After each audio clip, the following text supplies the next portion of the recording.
اور باقی آپ نے کہا کہ سورہ بقرہ کے حوالے سے آپ نے سوال کیا ہے کہ سورہ بقرہ کے اندر منافقین کا بھی ذکر ہے اور کافرین کا بھی ذکر ہے۔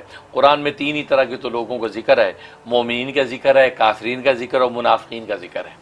یہ تین ہی طرح کے طبقے جن کا ذکر اللہ تبارک و تعالیٰ نے پورے قرآن کریم کے اندر کیا ہے اور مختلف عنوان سے ان کے حوالے سے گفتگو کی ہے۔ تو جو کافرین کا ذکر کیا وہ کافرین ہیں جو اپنے عقیدے کے اعتبار سے کافر ہیں، یا اپنی قلبی جو ان کی کیفیات ہے اسی اعتبار سے وہ کافر ہیں۔ اور منافقین کا جو ذکر ہے کہ وہ منافقین بھی جو اپنے عقیدے اور ایمان کے اعتبار سے ہی منافق ہیں، وہ مراد ہے۔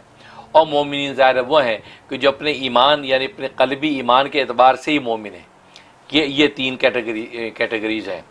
اب یہ کہ مسلمان مومن جو ہے جو اپنے قلب کے اعتبار سے تو پکا مومن ہے، لیکن عملی اعتبار سے وہ ایسا عمل کوئی کر سکتا ہے جیسے کافروں والا کو عمل کر بیٹھا یا منافقوں والا کو عمل کر بیٹھا، تو مومن جو مسلمان ہے وہ عملی کافر اور عملی منافق تو ہو سکتا ہے، لیکن اعتقادی کافر اور اعتقادی منافق نہیں ہو سکتا۔ اگر ہوگا تو پھر وہ مومن ہی نہیں ہے بلکہ وہ کافر یا منافق کی کیٹیگری میں چلا جائے گا۔ تو آج ہم میں اگر کافروں والا کوئی عمل پیدا ہو گیا تو ہم عملی اور فعلی کافر کہلائیں گے، یا منافقوں والا کوئی عمل پیدا ہو گیا تو ہم جو عملی جو ہے وہ منافق کہلائیں گے۔ جیسے خود نبی کریم صلی اللہ علیہ وسلم نے جو فرمایا کہ منافق کی تین نشانیاں ہیں، منافق کی تین نشانیاں ہیں، وہ یہ کہ جب بات کرے تو جھوٹ بولے، جب بات کرے تو جھوٹ بولے، وعدہ کرے تو پورا نہ کرے، اور جب جھگڑا کرے تو گالی گلوچ پہ اتر آئے۔ یہ تین نشانیاں بیان کی ہیں۔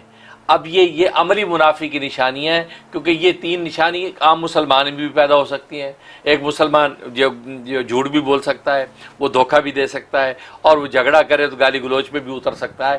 تو یہ عملی، یہ چار اوصاف اگر کسی مسلمان میں نظر آئے، ہم کہیں کہ یہ عملی منافق ہے، منافقوں والی علامتیں اس میں آ گئی ہیں، لیکن اعتقادی طور پہ وہ مومن نہیں کہلائے گا۔ ٹھیک ہے نا، یہ ہے وہ بنیاد۔ اب رہا یہ سوال کہ اللہ تعالیٰ ہمیں یہ اعتقادی کفر سے بھی بچائے اور اعتقادی جو ہے نفاق سے بھی بچائے، اس کا کیا طریقہ ہے؟ اس کا طریقہ ظاہر تزکیہ ہے، وہ یزکیم، اپنے دلوں کو پاک کرنا۔ اپنے دلوں کو جب پاک انسان کرتا رہتا ہے، لا الہ الا اللہ کی توحید کا پانی اس دلوں کے اندر جب رستا رہتا ہے، اس کے اندر رستا رہتا ہے، تو نتیجہ کیا ہوتا ہے؟ تو اللہ تبارک و تعالیٰ وہاں اس قسم کا کفر اور نفاق کا اعتقادی کوئی عنصر پیدا نہیں ہونے دیتے۔ لہٰذا اس کے لکھا ہے کہ کلمہ لا الہ الا اللہ جو ہے اس کی کثرت کرنی چاہیے، بلکہ ایک حدیث میں فرمایا کہ یہ جو ہے لا الہ الا اللہ یعنی چوتھا کلمہ، یہ چوتھا کلمہ جو ہے یہ ایسی دعا ہے کہ جو انبیاء کی دعا ہے، اس سے بہتر کوئی دعا نہیں ہے۔ لہٰذا چوتھا کلمہ 101 دفعہ پڑھیں روز، چوتھا کلمہ 101 دفعہ پڑھیں، تو لہٰذا نتیجہ کیا ہوگا؟ وہ تو توحید ہے۔ نتیجہ ہے کہ ہمارے قلب کو اللہ تعالیٰ اعتقادی کفر اور اعتقادی جو ہے نفاق سے محفوظ رکھیں گے۔ باقی عملی طور پر ہمارے اندر کافروں والی کوئی علامت ظاہر ہو گئی یا منافقوں والی، اس کی ہمیں اصلاح کی ضرورت ہے۔ اپنے شیخ و پیر و مرشد کے ساتھ رابطہ رکھ کے اس کی اصلاح کرے، یا کبھی ایسی غلطی ہو گئی تو فوراً توبہ طائب ہو جائے تاکہ جو ہے وہ اس کے گناہ سے بچتا رہے۔ یہ وہ طریقہ ہے، انشاءاللہ اس سے آپ کو نفع ہوگا۔ آمین۔